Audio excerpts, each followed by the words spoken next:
देखो सिंपल सा क्वेश्चन है, न्यूक्लियस है, न्यूक्लियस के बाहर इलेक्ट्रॉन घूम रहा है, ऐसा कुछ बोला है क्या? क्वेश्चन क्या है बताओ जरा। न्यूक्लियस है, न्यूक्लियस में कौन सा चार्ज है? Positive charge. कौन कौन से चार्जेस होते हैं? प्रोटॉन और न्यूट्रॉन। प्रोटॉन पे पॉजिटिव चार्ज, कितने प्रोटॉन है इस न्यूक्लियस में बोला? हाँ, मतलब 15 इलेक्ट्रॉन के बराबर चार्ज है यहाँ पे, इसका मतलब 15 प्रोटॉन है यहाँ पे न्यूक्लियस में ना। तो 15 प्रोटॉन हैं और इसकी वजह से क्या बोला, कितने डिस्टेंस पे? 10⁻⁻12 मीटर बोला, सेंटीमीटर? मीटर पे आपको बताना पोटेंशियल ना। तो न्यूक्लियस का साइज वैसे ही बहुत छोटा होता है, तो आप मान लो कि एक छोटा सा पॉइंट चार्ज है जिसपे 15 इलेक्ट्रॉन के बराबर चार्ज है, इससे कितने डिस्टेंस पे? 10⁻⁻12 मीटर की डिस्टेंस पे आपको बताना पोटेंशियल। तो क्या हो जाएगा फॉर्मूला? पोटेंशियल का फॉर्मूला क्या है? पोटेंशियल का फॉर्मूला KQ/R, ये फॉर्मूला। K की वैल्यू कितनी? 9 × 10⁻9। Q की वैल्यू कितनी? 15 इंटू इलेक्ट्रॉन पे चार्ज कितना या प्रोटॉन पे चार्ज कितना? 1.6 × 10⁻⁻19। 50 था या 15 था? अच्छा 50 था, 50 ठीक है, 50 यूज करेंगे, 50 1 को हटा दो 50 हो जाएगा, ठीक है 50 था वो, 50 ये था क्लियर है ये। और डिस्टेंस कितना है? -12 ये। तो इसमें बस ये आता है KQ/R, स्क्वायर कुछ करना नहीं, R वाले टर्म को ऊपर लेके जाओ, माइनस वाले कितना हो जाएगा ऊपर जाके? प्लस का 12 हो जाएगा। तो 9 × 10⁻9 तो ये है, इंटू 50 × 1.6 × 10 कितना? -19 और +12 ये रहा। इनको सिंप्लीफाई कर दो, कितना हो जाएगा? 9 × 50 × 1.6 × 10⁻⁻19 +12 और +9, इसको सिंप्लीफाई करो, आंसर आएगा 7 × 10⁴। क्या सबका ये आ रहा है? चेक कर लेना भाई, हो सकता है ये यार ना। यूनिट क्या आएगी? वोल्ट बोल सकते हो उसको, सिंपल वोल्ट आ जाएगा। Okay,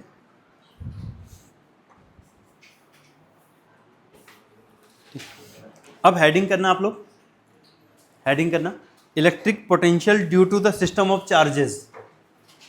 electric potential due to the system of charges.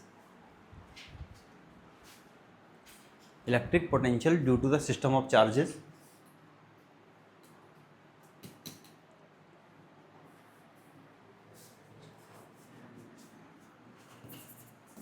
ये Q1 है, यहाँ पे Q2 है, यहाँ पे Q3 है, यहाँ पे Q4 है बेटा, ठीक है। इन सब की वजह से इस P पॉइंट पे हमें निकालना है, P पॉइंट पे निकालना है इलेक्ट्रिक फील्ड पोटेंशियल कितना होगा, ठीक। ये R1 डिस्टेंस पे है, ये R2 डिस्टेंस पे, ये R3 डिस्टेंस पे, R4 है, सब की वजह से इस पॉइंट पे निकालना ना। ऐसे हमने पढ़ा था कि सारे चार्जेस की वजह से फील्ड निकालना, तो फील्ड होता था वेक्टर क्वांटिटी, तो वहाँ पे हमने पढ़ा था प्रिंसिपल ऑफ सुपरपोजिशन, याद आ रहा आप लोगों को? तो वहाँ पे हमने स्पेशली प्रिंसिपल ऑफ सुपरपोजिशन पढ़ा था, पर यहाँ पे कुछ करना ही नहीं है। यहाँ पे क्या करना है कि इसकी वजह से यहाँ पोटेंशियल निकाल लो, डायरेक्शन से कोई मतलब नहीं, ये तो स्केलर क्वांटिटी है, फिर इसकी वजह से निकाल लो, इसकी वजह से निकाल लो, इसकी वजह से निकालो, उन सबका सम कर दो, तो बताओ क्या बनेगा? क्या बनेगा? टोटल पोटेंशियल जो आएगा तो क्या आ जाएगा? KQ1/R1 प्लस इसकी वजह से KQ2/ प्लस अगला क्या हो जाएगा? KQ3/ और प्लस KQ4/R4। बस क्या चीज़ कॉमन दिख रहा है आप लोगों को? K सब जगह से कॉमन आ जाएगा तो बन जाएगा Q1R1 plus Q2/R2 plus Q3/R3 और ऐसे Q4/R4। बस इतना सिंपल ये ना। तो ये सम करना, पोटेंशियल का सम निकालना किसी पॉइंट पे तो बहुत ही आसान है। बस आपको क्या करना है, सारे चार्जेस की वजह से उस पॉइंट पे पोटेंशियल निकालना एक एक करके और ऐड कर देना। और अगर इलेक्ट्रिक फील्ड निकालना होता तो इलेक्ट्रिक फील्ड को तो हर बार क्या करना है, हमें वेक्टोरियली डायरेक्शन के साथ देखना है, किसकी डायरेक्शन किधर है, किसकी किधर है, किसकी किधर है, और तब ऐड करना होता है। तो उसी में हमने प्रिंसिपल ऑफ सुपरपोजिशन पढ़ा था, अगर आपको याद आ रहा होगा ना। तो यहाँ पे ऐसा कुछ भी नहीं है, यहाँ पे आपको सीधे निकालना है और उनको सॉल्व कर देना है। समझ में आ रहा? अब देखो इस टाइप का एक क्वेश्चन बनेगा, जैसे वहाँ पे पढ़े थे आपने कि एक चार्ज यहाँ पे रखा हुआ Q1, एक यहाँ पे Q2 रखा हुआ, इनके बीच का डिस्टेंस a है, और उसने पूछा था कि कहाँ पे इलेक्ट्रिक फील्ड जीरो होता है। करे थे क्वेश्चन की नहीं करे थे? तो बस यहाँ पे भी ऐसे क्वेश्चन पूछा जाएगा। यहाँ वहाँ पे क्या करते थे हम लोग, इसकी वजह से फील्ड निकालते थे, इसकी वजह से फील्ड निकालते थे। हमें नहीं पता वो पॉइंट कहाँ पे, मैंने मान लिया यहाँ से x है, तो यहाँ से कितना हो जाएगा, टोटल डिस्टेंस a है, यहाँ से यहाँ तक के डिस्टेंस, जहाँ पे मैं मान रहा हूँ कि फील्ड जीरो था तो वो x ले लेते थे। तो एक साइड से x हो गया तो दूसरी साइड से कितना हो जाएगा, a माइनस एक्स, यहाँ से हो जाएगा a माइनस एक्स। ये तो आपने क्या करना था, एक बार x की वजह से, मतलब Q1 की वजह से x डिस्टेंस से फील्ड निकालते थे, तो वो आता था k Q1 upon x square, और एक बार इसकी वजह से निकालते थे, वो आता था k Q2 upon a minus x का होल स्क्वायर। इनको इक्वेट करते थे और आंसर आता था यहाँ से। क्लियर? अब यहाँ पे ऐसा नहीं करना है, यहाँ पे अगर पोटेंशियल पूछा जा रहा है ना कहाँ पे जीरो होगा, मैंने मान लिया वैसे ही कि किसी पॉइंट पे पोटेंशियल जीरो होगा, ठीक है, कहीं किसी पॉइंट पे पोटेंशियल जीरो होगा, तो पोटेंशियल वेक्टर क्वांटिटी तो है नहीं कि जितना पोटेंशियल इसने इस डायरेक्शन में लगाया उतना पोटेंशियल इसका इस डायरेक्शन में, ऐसा तो मतलब है नहीं। तो आपको करना है क्या कि जिस पॉइंट पे पोटेंशियल जीरो होगा तो कैसे करेंगे, यही Q1 बॉडी ये रही, ये Q2 है, इनका चार्जेस ऐसे Q1 Q2 है, इससे हमें नहीं पता कहाँ पे इनके बीच का सेपरेशन a दिया हुआ और मुझे नहीं पता कहाँ पे पोटेंशियल जीरो होगा। मैंने मान लिया कि यहाँ से x डिस्टेंस पे पोटेंशियल जीरो है। कहाँ से लिया x डिस्टेंस, Q1 से, Q2 से कितना हो जाएगा, a माइनस एक्स हो जाएगा। ये बात समझ में? तो पहले मैं Q1 की वजह से पोटेंशियल निकालूंगा, जो भी आया तो V1 लिख दिया उसको, और फिर यहाँ से जो निकला वो V2 आ जाएगा, इसकी वजह से पोटेंशियल, उनका सम जीरो होना चाहिए ना, उनका दोनों का सम जीरो जहाँ पे होगा वहीं भी तो पोटेंशियल जीरो आएगा ना। इलेक्ट्रिक फील्ड में हम ऐसा नहीं करते थे कि सम को जीरो के इक्वल कर दिया था, वहाँ पे हम देखते थे कि यहाँ से इलेक्ट्रिक फील्ड और वहाँ से इलेक्ट्रिक फील्ड को इक्वेट करके उनको रखते थे। क्लियर? और फिर वो अपना आप ही वो डिस्टेंस बताते थे। यहाँ पे सीधे सम को जीरो कर देना है क्योंकि स्केलर क्वांटिटी है, सीधे सम करो जीरो कर दो। ठीक है, मैंने बोला एक जगह से +10 आया, एक जगह से -10 आया, तो नेट इफेक्ट कितना आ गया बेटा, नेट इफेक्ट कितना आ गया बताओ तो, नेट इफेक्ट कितना आ जाएगा, यहाँ से +10 आया, यहाँ से -10 आया, तो नेट इफेक्ट कितना हो जाएगा, जीरो हो जाएगा यार, ये ऐसे जीरो आ गया। सबको समझ में? बस में सम करना है सीधे सीधे, वहाँ पे इक्वल करते थे हम लोग कि एक जगह से फील्ड निकाला फिर दूसरी जगह से फील्ड निकाला, उनको इक्वेट कर दिया ना। ये बस यहाँ पे क्या करना है, आपको दोनों का सम करना है। तो एक क्वेश्चन दे दूँ मैं ऐसा, तो लिखो एक सिंपल सा क्वेश्चन, ये फॉर्मूला लिख सकते हैं आप लोग, ये लिखो इसको, electric potential due to a system of charges, electric potential due to system of charges, और ये फॉर्मूला बना देना है।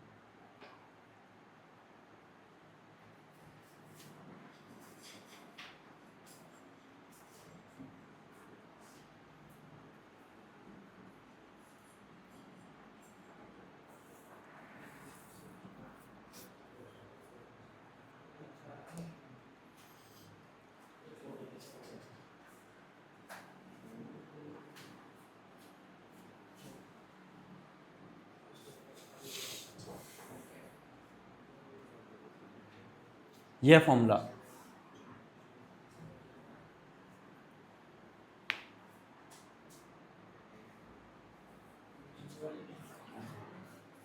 नहीं, नीचे वाला क्वेश्चन लिखना, बस यहाँ तक लिखना आपको, खत्म। वो तो समझाया था मैंने कि इस पे न्यूमेरिकल ऐसे करेंगे।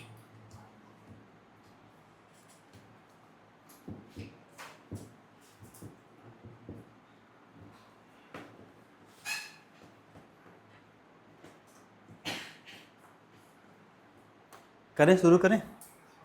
अच्छा एक पॉज ले रहा हूँ मैं।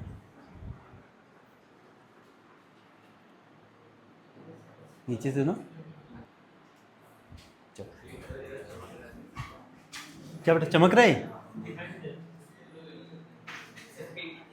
अब अच्छा इंक चेंज करूं?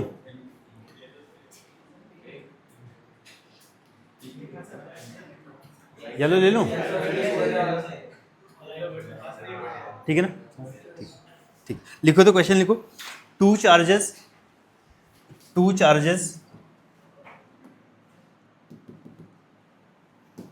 2 charges 3 into 10 power minus 8 coulomb and minus 2 into 10 power minus 8 coulomb. 2 charges 3 into 10 power minus 8 coulomb and minus 2 into 10 power minus 8 coulomb are located 15 centimeter apart. Are located 15 centimeter apart. At what point on the line joining? At what point on the line joining? At what point on the line joining the two charges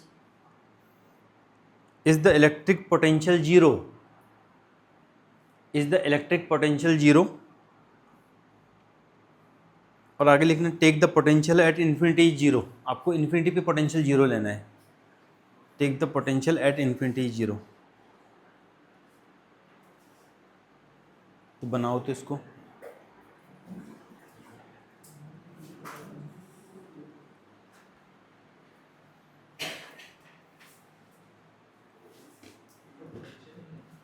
take the potential at infinity is zero.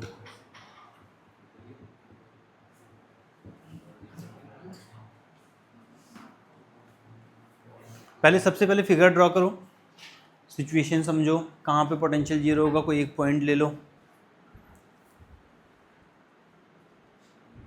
फिर potential का सम करेंगे, उनको zero के equal कर दो, बस simple.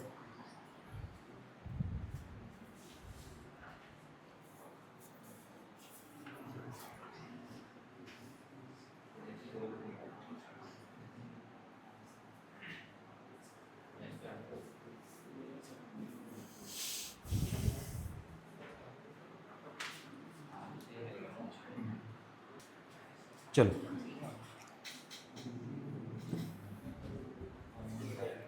एक charge यहाँ पे, एक चार्ज यहाँ पे, इसकी वैल्यू Q1, इसका नाम Q1 है, इसका नाम Q2 है. इनके बीच का सेपरेशन कितना था? 15 सेंटीमीटर. बस Q1 की वजह से मुझे नहीं पता कहाँ पे डिस्टेंस है, मैंने मान लिया कि x डिस्टेंस पे फील्ड क्या आ रहा है? जीरो आ रहा है. ठीक है, पोटेंशियल जीरो आ रहा है. x डिस्टेंस पे, यहाँ से x डिस्टेंस पे पोटेंशियल जीरो है. तो यहाँ से डिस्टेंस कितनी हो जाएगी? यहाँ से x है, टोटल 15 है, तो ये हो जाएगा 15 माइनस x. इतनी बात सबको समझ में आई?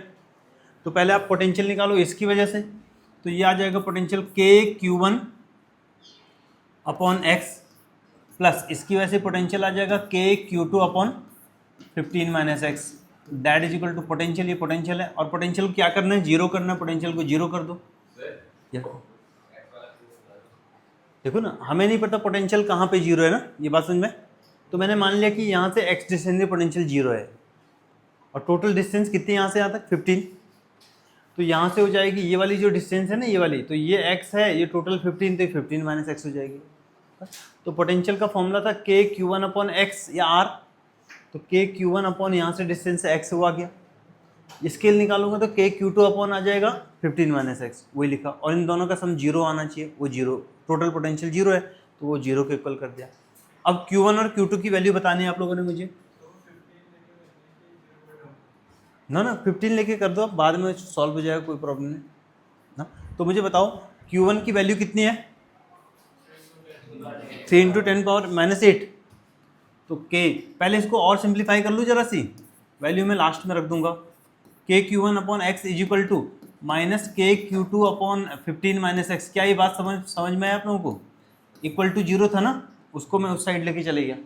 यहाँ इक्वल टू जीरो करूँगा, इसको पकड़ के उस साइड लेके चले गया. ये बात समझ में? K से K कैंसिल हो जाएगा ना. और Q1 की वैल्यू कितनी थी? 3 इंटू 10 पावर माइनस 8, और x की वैल्यू तो x ही है. ये बताओ Q2 की वैल्यू कितनी है? वो नेगेटिव में, हाँ, तो नेगेटिव 2 इंटू 10 पावर माइनस 8. अब बताओ ये दोनों कैंसिल नहीं हो गए, और डिवाइडेड बाई क्या है यहाँ पे? 15 माइनस x. मुझे बताओ ये दोनों प्लस हो जाएंगे कि नहीं हो जाएंगे? माइनस माइनस प्लस हो जाएगा. तो बताओ क्या बन जाएगा? इसकी क्रॉस मल्टीप्लाई करनी है, तो 3 इंटू 15 माइनस एक्स यहाँ से आ जाएगा, 15 माइनस एक्स इसकी मल्टीप्लाई में, और x उधर चले जाएगा, तो कितना बन जाएगा? 2x. क्या आप इसे सिंप्लीफाई कर सकते हैं? देखो तो, इतना सिंपल. अब इसको सिंप्लीफाई करो, कितना हो जाएगा? 45 minus 3x is equal to कितना? 2x. ये हो जाएगा 5x. 5x is equal to 45. तो x की वैल्यू कितनी बेटा 9, तो x की वैल्यू 9 आ गई। तो 9 क्या है, मीटर में है सेंटीमीटर में, सेंटीमीटर, मैंने चेंज नहीं किया तो सेंटीमीटर में आ जाएगा, तो 9 सेंटीमीटर हो जाएगा ये। तो यहाँ से 15, ये देखो x क्या है, x कहाँ से लिया है मैंने Q1 से, तो ये डिस्टेंस Q1 से है। तो अगर Q2 से बताओगे तो कितना हो जाएगा बताओ, Q2 से निकालोगे तो कितना हो जाएगा 6 हो जाएगा, 15 माइनस 9 करके बता दोगे 6 हो जाएगा। सॉरी समझ में नहीं आया, आ गया पक्का। देखो ना ये सम करके इसका सम और इसका सम जीरो करना था, वो किया, इस वाले टर्म को जीरो के इस साइड ले आए तो माइनस आ जाएगा, ये k से k कैंसिल हो गया, Q1 की वैल्यू ये थी, Q2 की वैल्यू ये थी, यहाँ माइनस ऑलरेडी है उसमें दिया हुआ था चार्ज पे, तो माइनस माइनस प्लस हो जाएगा, इसको कट गया, इसको अब क्या किया सिंप्लीफाई कर दिया, तो यहाँ से x की वैल्यू आ गई, देखो क्रॉस मल्टीप्लाई कर, आते समझ में आ गया। ठीक, तो आंसर सबको समझ में आ गया इसका, तो इसका आंसर ऐसे कर लेंगे आप लोग। x की वैल्यू 9 सेंटीमीटर, ये जरूर मार्क करना कहाँ से है ये। वैसे आपने फिगर बनाया होगा तो आपको मार्क करने बताने की जरूरत नहीं है, पर अगर फिगर नहीं बनाया होगा तो आपको बताना पड़ेगा किधर से लिया मैंने, ठीक है। तो Q1 से आ जाएगा वो 9 सेंटीमीटर के डिस्टेंस पे। इतनी बात सबको समझ में आई? अब चलो, अब ये क्वेश्चन का आंसर बताओ जरा जल्दी से। 3 माइक्रोकूलम है यहाँ पे 2 माइक्रोकूलम है, ठीक है, इनके बीच का डिस्टेंस है 15 सेंटीमीटर। आपको बताना है कि नेट पोटेंशियल कहाँ जीरो आएगा। 3 माइक्रोकूलम इसका प्लस 2 माइक्रोकूलम इसका, और इनके बीच का सेपरेशन है 15 सेंटीमीटर, वही तो आपको जल्दी से बताना है सॉल्व करके कहाँ पे जीरो आएगा। माइक्रोकूलम 10⁻⁻⁶।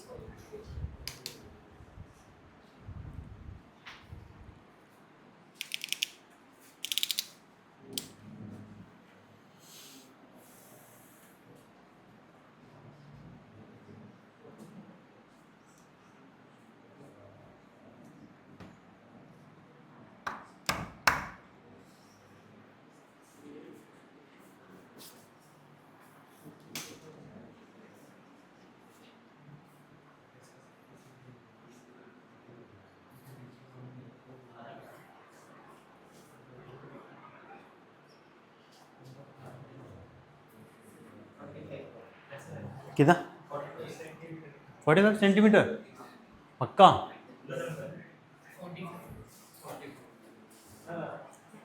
पर एक चीज किस किस का आगे बताओ तो, गलत है क्यों? हो सकता बाहर हो ऐसा भी तो सकता ना, पर देखो ना इधर देखो तो, इधर समझो, इतनी मेहनत नहीं करनी यार। ये +3 माइक्रोकूलम है, ये +2 माइक्रोकूलम है, इन दोनों की वजह से कभी जीरो आ सकता है?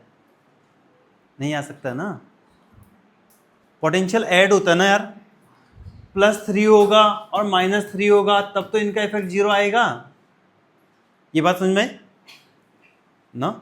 और +3 और +3 दोनों इफेक्ट प्लस प्लस में आ रहे, क्या इनका आंसर जीरो हो सकता है? कहीं पे नहीं आएगा, तो सॉल्व भी नहीं करना उसको, होगी नहीं डिस्टेंस, ठीक है। समझना भी तो है क्वेश्चन को। अभी तो बात हुई थी फील्ड में ऐसा होता था, फील्ड में हो सकता है, फील्ड में ऐसा हो सकता है, पर पोटेंशियल में नहीं होगा। अगर सेम चार्ज वाले होंगे ना, प्लस प्लस दिए होंगे या माइनस माइनस होंगे, तो उनके लिए पूछा होगा कहाँ पे पोटेंशियल जीरो होगा, नहीं होगा कहीं पे भी जीरो, बीच में कहीं पे भी। क्लियर? ये चीज़ ध्यान भी रखनी है। सॉल्व भी कर लिया आप लोगों ने क्योंकि यहाँ पे देखो ना, सम करते हैं, सम को जीरो के इक्वल करना था ना। और देखो मुझे बताओ तो, यहाँ ये चीज़ ऐसी है नहीं कुछ, यहाँ पे ये वाली चीज़ भी कुछ ऐसी है नहीं कि मतलब नेगेटिव आ जाए, तो कोई भी चीज़ नेगेटिव में तो आंसर जीरो नहीं आ सकता उसका। ओके, तो एक क्वेश्चन लिखो आप लोग, अब नया क्वेश्चन लिखना।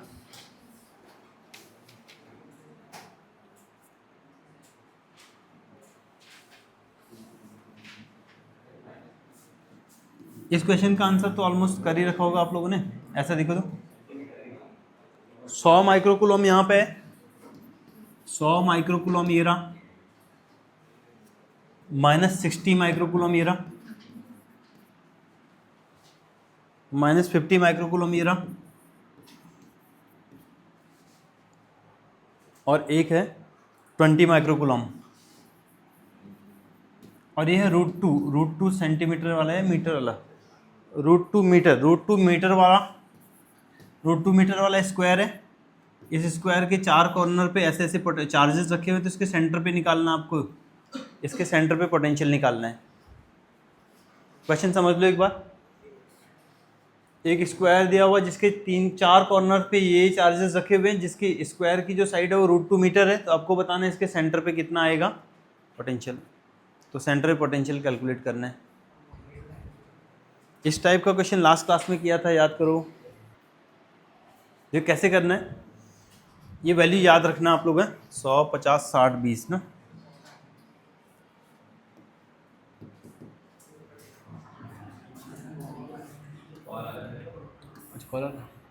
ये हमने बना दिया स्क्वायर, और स्क्वायर के 4 कॉर्नर्स पे 4 चार्जेस रखे हुए, क्या क्या रखे हुए देखो तो,